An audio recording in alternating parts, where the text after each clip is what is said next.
Well, hi everybody, it's Rusty again, and today I'm going to be talking about keeping in touch when you're out in the trail. Now, in the old days, and by that I mean 50 years ago, and I was hiking 50 years ago, when you went on a long distance hike, you were basically out of touch with the civilized world, at least the civilized world back home. About 42 years ago, I went on a 17-day hike.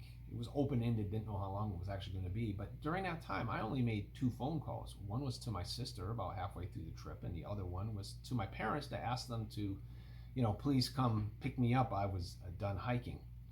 Now, I didn't hike for like maybe the next 25 years actually after that, not in any, on any longer hikes. And the technology changed considerably during that time, and now it's 42 years later, and even more changes have added up. So I'm going to be talking about how I keep in touch today. Now, there is a certain charm to being out there in the wild and not disturbed by the I don't know the aspects of civilization that we all complain about. And maybe that was okay when I was 22, but now at my age now, I need to know that everything is okay back home. I need to know that my wife is okay as I'm out hiking, and she needs to know for her peace of mind that I'm actually okay when I'm hiking. So we do need to keep in communication, and that I actually think it's a wonderful thing that we can actually do that nowadays. So here's the four areas I'm going to talk about. I'm going to talk about my Garmin tracker. I have had some shorter videos on that, but I'm going to get into it in a little more in depth. I'm going to talk about the Far Out program, which most people probably still remember as Gut Hook. It is an information and far more program you put on your phone, which it's just, well, I'll get to it. And then I'll talk about, a little bit about the social media. I don't do a lot of social media while I'm out there, but the social media and that sort of internet-ish sort of communications. And then I'll talk about my actual physical electronics and how I recharge. So first, the Garmin tracker. I use the Garmin InReach Mini. It is the smallest device that I've seen that they have. It has more capability than I actually use, and I'm not going to mention too much of that other capability here. They have other devices that can do more than this, kind of as a standalone thing. I've just found that my needs are met by the device, by this small device. Tracking is my primary purpose for it, and by tracking I mean allowing people to track where I am. There is a tracking function in it which tells you how far you've gone. That seems to be crow flyage distance as far as I can tell. That's not, I mean, I'll get to how I know how far I've gone with the Gut Hook Far Out program. So it's not accurate as a pedometer, but that's not what I want it for. I use it for 30-minute tracking. That's a compromise just for battery life and that sort of thing. It misses an occasional ping while tracking. If you're in heavy canopy, that can be a problem. Even when I test it, I test it before I go out on a longer hike, which puts it through a test protocol, and I have to use it in the front yard. I can't use it in the backyard. There's too many things blocking. So you really do need a clear view of the sky for the tracking to work, but it hits 80-90% of the half-hour ping, so Darlene can always know where I am within a half an hour. Second thing I use it for is as a backup message capability. Now, it uses the Iridium satellite network for the tracking and for sending messages. I use it only for backup because I have they have different subscription levels, and I'll get to that in a moment. And the one that I have usually has 40 messages a month, and they're just regular text messages. And they have a bunch of preset messages. I really don't use those, but I guess if you are on a real long hike and you just wanted a free, you could just hit the preset message and it would go out. I mean, they're unlimited until everything's okay. Everything's okay. I like to get a little more detail while I'm out there.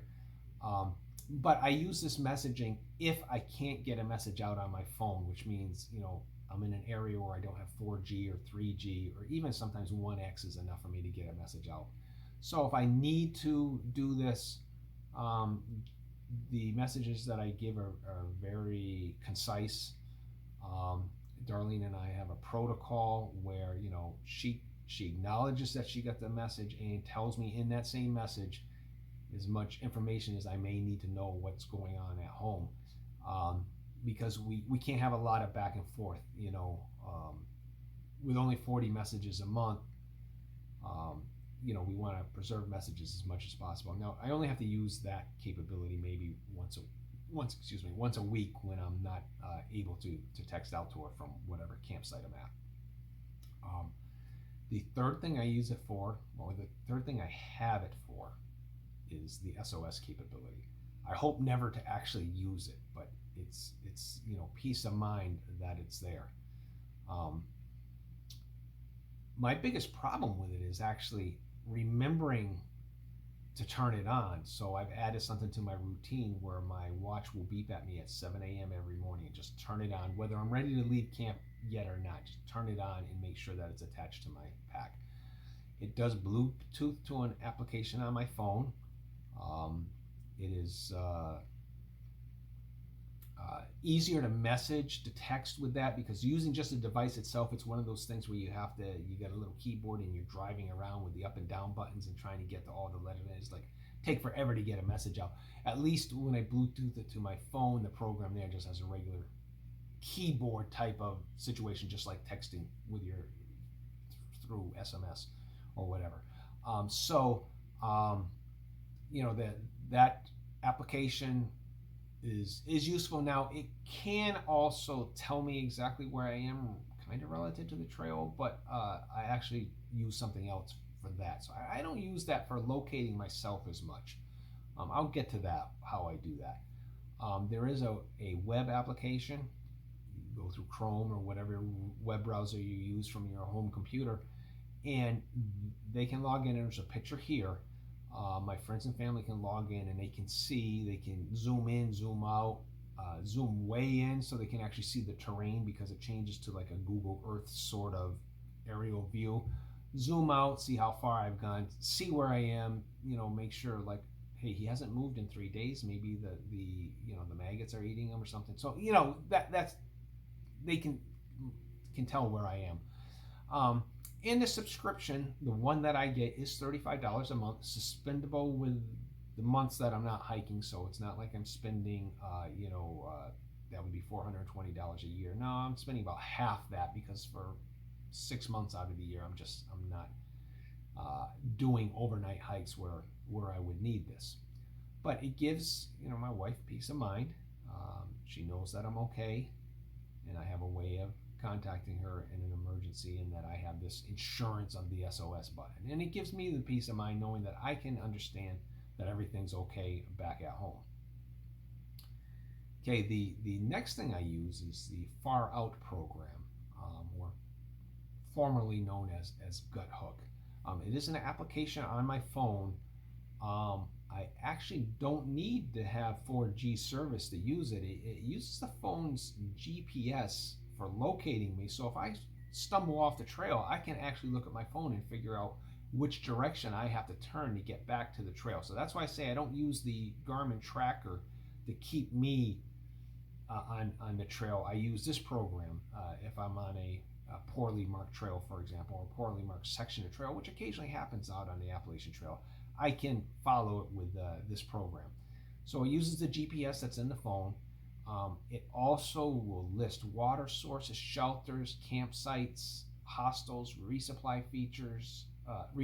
areas, and features like power lines and stuff, just so I can kind of feel comfortable. I know where I am. And when I say campsites, I mean quite often it's telling me about established stealth campsites. In other words, unofficial campsites. Maybe there's no shelter, but people have used it enough, and we try keeping ourselves to those established campsites, even if they're stealth ones. I can look at the terrain, in other words, the ups and downs that are coming up. I try not to do that because it has a tendency to psych me out if there's any large climbs coming up. But I can change it from the map level to an elevation level. Hiker comments are very helpful. They're actually kind of real time. I mean, usually they're a day or two old, but other hikers commenting on these terrain features or campsites or everything, you might find out, oh, there was no water as of 3 days ago, so there's probably not water now. So you can be looking for it somewhere else, for example. So it's always good to be able to use that. Um, Another thing, this is how I get my distances. The gut hook application tells you what mile mark, so to speak, to the nearest tenth of a mile actually, on the trail from the either the northern or the southern terminus, depending on which setting you have and whether you're headed north or south. And to tell how far I've gone in a day, well, it knows where I am. All I have to do is tap where I started, and it tells me how far away that is in trail miles. Or I can tap to where I'm going, and that'll tell me how far away in trail miles it is to get to that. So that's a great thing about this program.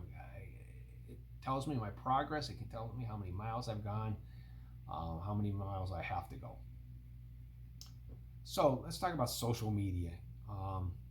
Facebook, well, I'm checking it kind of just to keep track of my friends. Usually, maybe 3 times a week, depending on what the service is out in the woods, or if I'm at a hostel. Most hostels have free Wi-Fi. I'm not posting a lot while I'm out there for a number of reasons. For text, it's not too bad. An occasional picture, but I made the mistake of posting a 10-minute video once, and it burned a lot of data and took forever to get up there. So I'll never do that again, at least not from the trail. YouTube, I'm not actually posting to YouTube when I'm on the trail. Typically, I'm taking the videos. I can take about 4 hours of video on my phone before I run out of space. It's about 4 gigabytes per half hour of video. So I'll bring them home and process them and upload them then when the trip is over. Instagram, I don't see the point in Instagram, to tell you the truth. If you got YouTube and Facebook, Instagram's just I don't know. It beats me. The only reason I have an Instagram account is because I did run into one trail angel, Snoopy, on the trail, and he took my picture and said, I'm going to be posting this to Instagram, and I've been looking, and all I can figure is he decided I was just too ugly to put on it, because he does have a lot of hiker pictures there, but mine's not on there, so he hasn't posted me, and that's the only reason I have Instagram, so I really don't use that. This texting, that comes under the etc. part. Like I said, I do text. I keep my phone in airplane mode, so I'm not able to receive text on the fly while I'm out there, and I'll get into why I do that. But I do check, first thing in the morning, usually around noon, and then when I get to the campsite. And if I discover the campsite doesn't have service, that's a bummer, and that's why I use my inReach for the short messages, the short exchange of messages going out. But if somebody wants to get a hold of me, I will take it out of airplane mode and can receive text or voicemails, I guess. And then of course there's email. The only thing I do on my phone with email is, while I'm out there, is just periodically I go through and I clear out all the spam that's accumulated. I don't want to come back from a 7-week trip and have to go through hundreds of emails that I don't care about.